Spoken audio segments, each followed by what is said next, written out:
Siapa menjarang ni satu jalan cari ilmu, Allah berikan dia mudah satu jalan ke syurga. Malam ni ada dua majlis ilmu. Awak pilih lah. Awak ambil A boleh, B pun boleh. Dua-dua tak boleh. Tapi kalau awak nak dengar dua-dua boleh. Awak pergi yang A, yang B ada dalam live Facebook, dalam rakaman dan sebagainya. Sekarang banyak nikmat.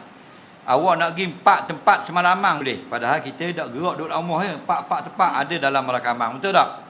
Jadi pandai-pandai kita gunakan akal. Selebih banyak kita dapat ilmu untuk nikmat yang ada, kemudahan media sosial pada akhir zaman ini. Tak ada salah awak nak pergi mana-mana pun. Yang salah kita tinggal tempat kita sampai guru tak boleh nak mengajar. Tak boleh lagu tu. Okey?